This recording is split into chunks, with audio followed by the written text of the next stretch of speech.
falar sobre um assunto muito que confunde um pouco os brasileiros, que é o contável e o incontável. Porque aqui no Brasil tem coisas que são contáveis e nos Estados Unidos coisas que não são contáveis. Um exemplo para vocês é a palavra informação. Aqui no Brasil eu posso ir para algum lugar e falar assim: ah, você pode me dar uma informação? E a pessoa vai te dar uma informação, 2 ou 3, depende do quão fifi a pessoa seja, né? Mas em inglês isso não é contável, eu preciso colocar uma unidade de medida na frente. Para vocês terem uma exemplificação mais fácil, substantivos contáveis, eles são aqueles que podem ser contabilizados, então eles têm forma no plural, tá certo?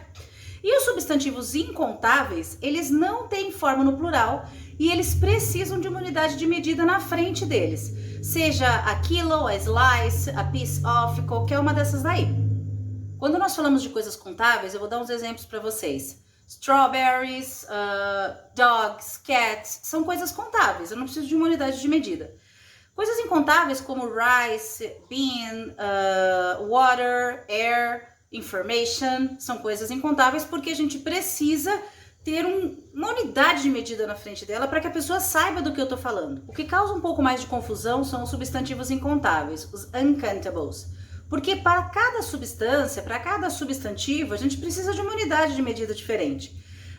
Advice, por exemplo, que é conselho. Eu posso falar a piece of advice, o que em português seria mais ou menos como um conselho. Could you give me a piece of advice? Então a pessoa vai te dar um conselho, certo? Se eu vou comer um pedaço de uma fatia de bolo, eu vou comer a slice of cake. Se eu vou pegar, por exemplo, uma xícara de café, a cup of coffee. Então, cada substantivo vai ter a sua forma de medida diferenciada. Ok, teacher? And why are you in the kitchen? Porque a gente vai fazer uma receitinha para te explicar melhor o que são coisas contáveis e coisas incontáveis, alright?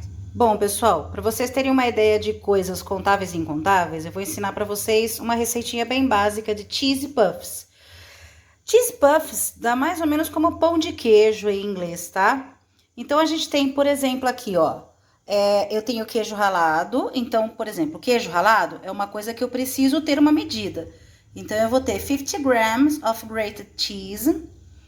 Aqui eu também preciso ter uma medida, tá vendo? Porque eu tô usando milk, half cup of milk, a quarter cup of oil. Aqui eu tenho water, half cup of water. E agora a gente tem um aqui que não precisa, que ele é contável. Então, eu tenho one egg. Eu não preciso de medida na frente dele. Aqui, eu vou mostrar pra vocês, mas esse item aqui é muito legal. Aqui no Brasil, a gente chama de polvilho azedo. Mas em inglês, a gente chama de sour cassava starch. Então, isso aqui eu tenho mais ou menos uns 400 gramas. Tá vendo que eu preciso de uma unidade de medida? Bom, a gente vai juntar tudo isso daqui e daqui a pouquinho vocês vão ver o resultado, tá? Uma partezinha do making off. Vocês não estão vendo, mas a menina que tá mexendo, eu tô escravizando a menina, entendeu? Trabalho infantil. She's my slave, alright? Aproveita aí. Outro exemplo para vocês verem é aqui, ó. A gente tem the dough, que é, lembra do Play-Doh? É a massa, né? Essa aqui é a massa, então deve ter mais ou menos 1 quilo. E aqui a gente tem os cheese puffs. Só que os cheese puffs já estão em bolinhas, entendeu? Então, eu posso falar, por exemplo, a ball of cheese puff. Aí, eu tenho uma unidade de medida, certo? Well, guys, so it's time to say goodbye. Hora de comer meus cheese puffs, alright? See you next class and bye-bye.